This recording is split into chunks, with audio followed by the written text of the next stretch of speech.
मेरे सभी दर्शकों को मेरा प्यार भरा नमस्कार और आप देख रहे हैं आपका अपना चैनल नमस्ते मैन पाठ। तो भैया आज मैं लेकर के आ गया हूँ फिर से बीजलहवा श्रीमद् भागवत कथा का भाग 3। तो आप लोग मेरे वीडियो को पूरा देखें, भगवान श्री कृष्ण का भक्ति के साथ साथ आप भी आनंद लें।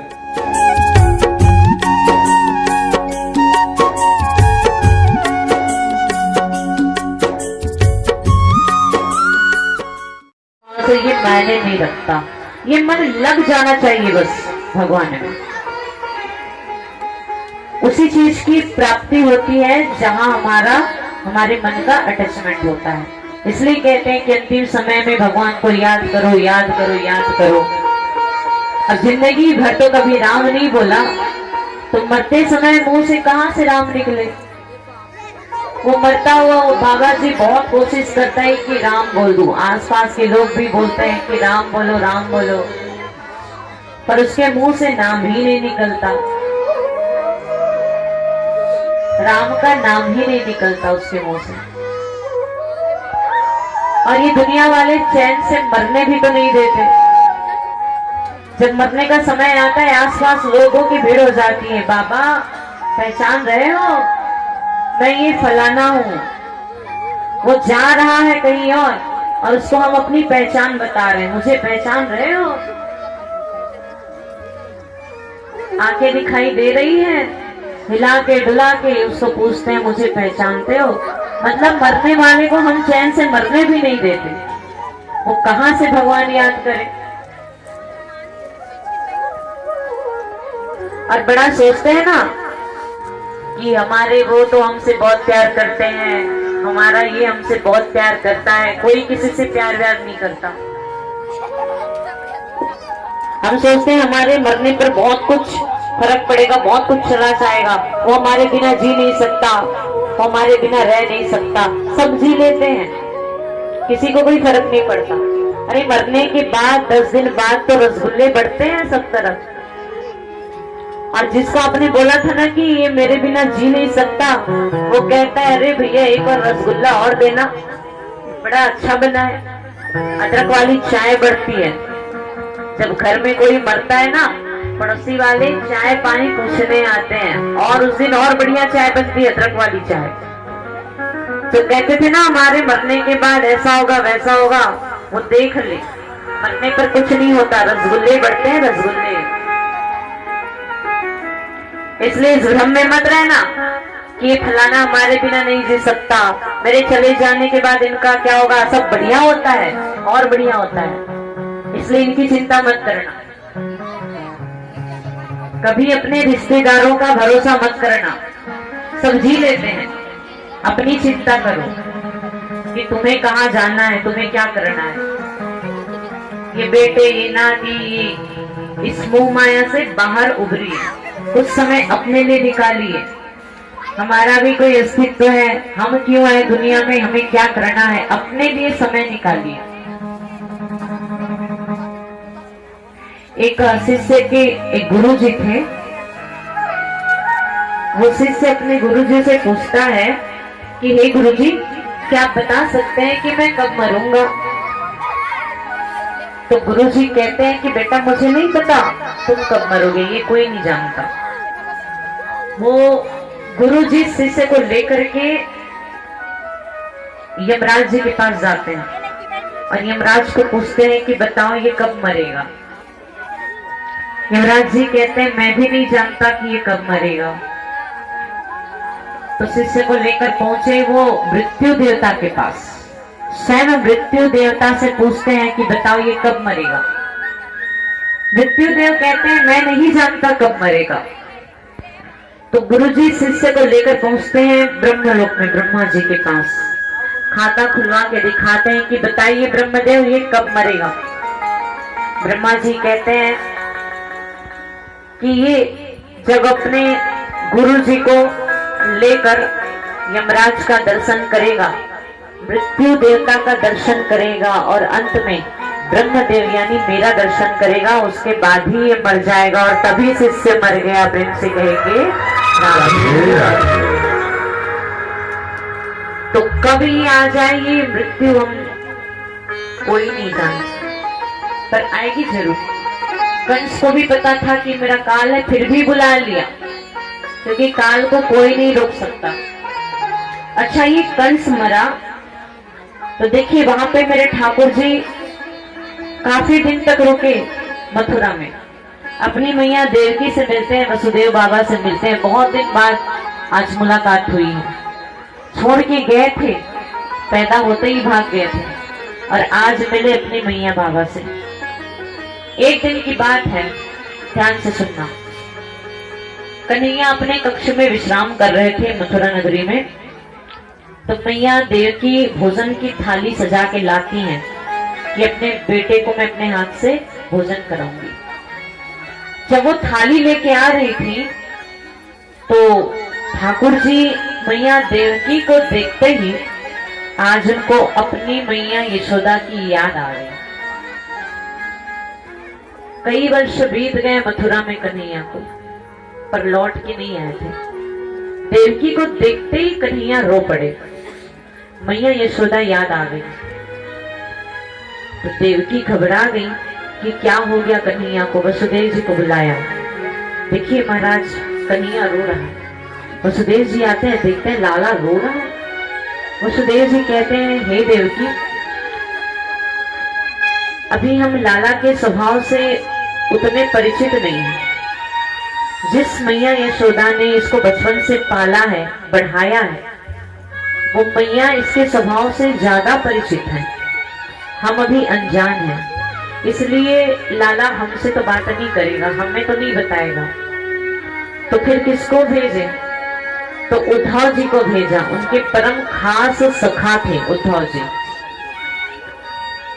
उद्धव जी आते हैं कक्ष में, देखा लाला रो रहा है। उद्धव ने पूछा, हे कन्हैया क्या बात है, आज आपके आंखों में ये अश्रुपात? हम आपके सखा हैं, अंतरंग सखा, अपने मन की बात हमसे कहिए। कन्हैया रोते हुए कहते हैं, हे सखा, हे उद्धव,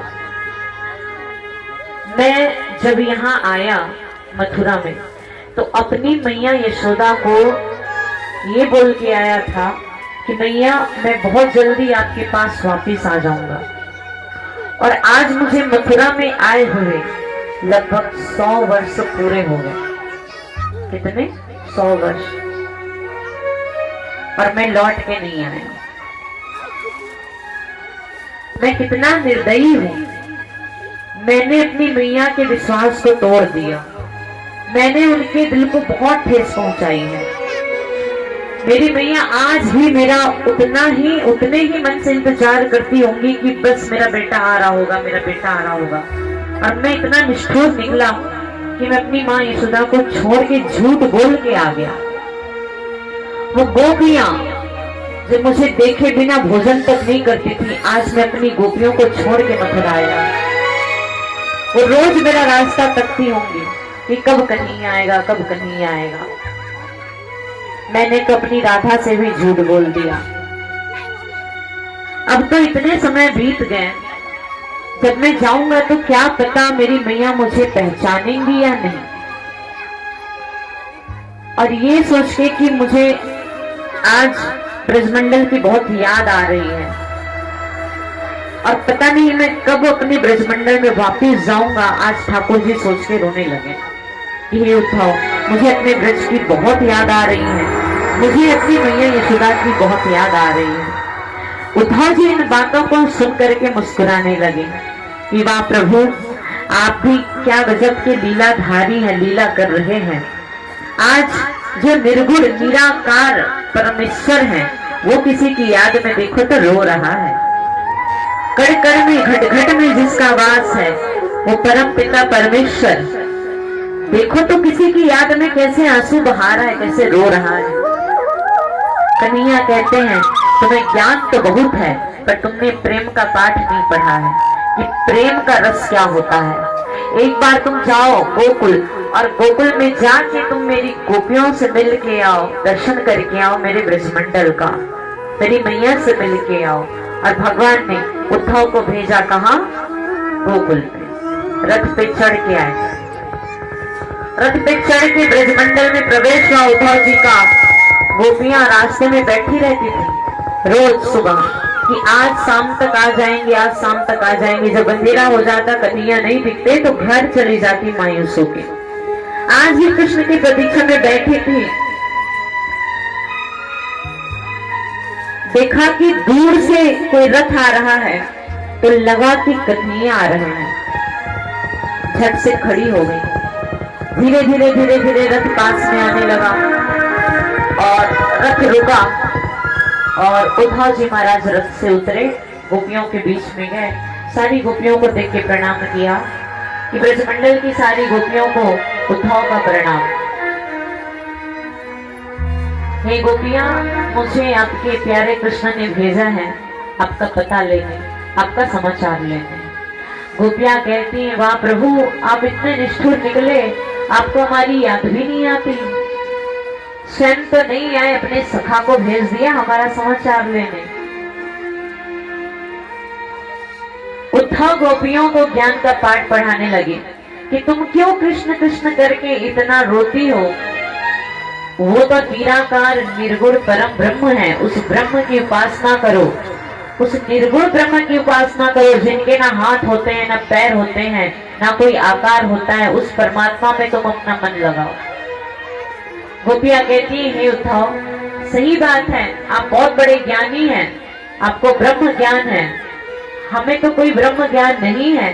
पर जिस ब्रह्म की आप बात कर रहे हो, जिस ईश्वर की आप बात कर रहे हो, जिसको आप निराकार बता रहे हो, हमने तो उसको साकार रूप में देखा है, कृष्ण के रूप में। हमने तो उसके हाथ देखे, हमने उसके पैर देखे, वो तो हमारे साथ चलता उड़ता था, भोजन करता था।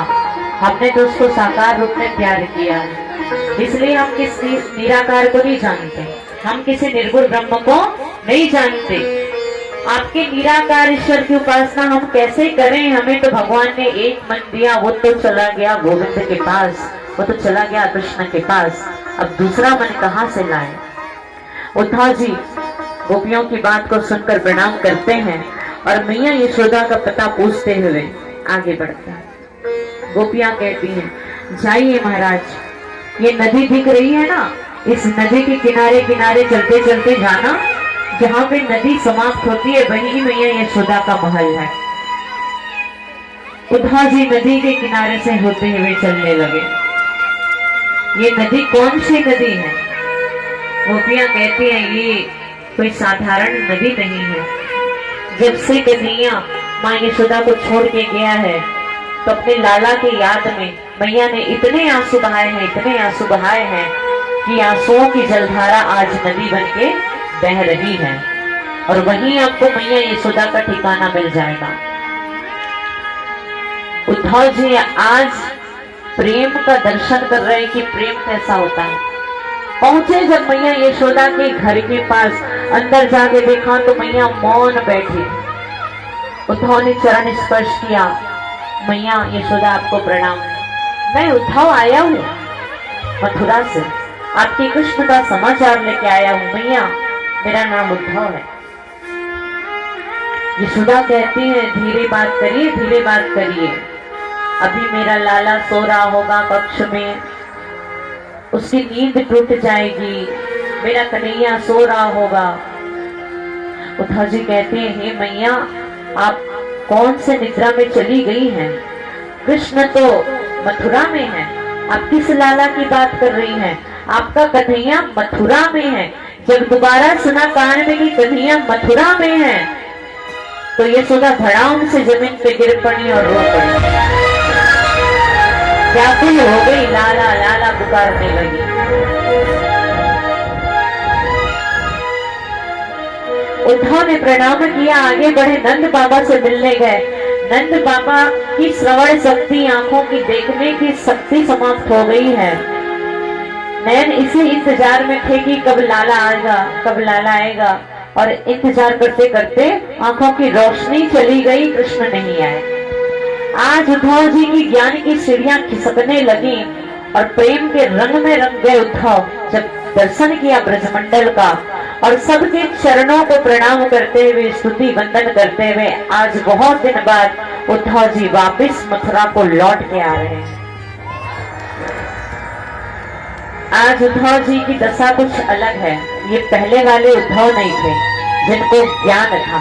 आज वो प्रेम के रंग में रंग चुके हैं और विधाता से मन ही मन प्रार्थना कर रहे हैं कि हे प्रभु,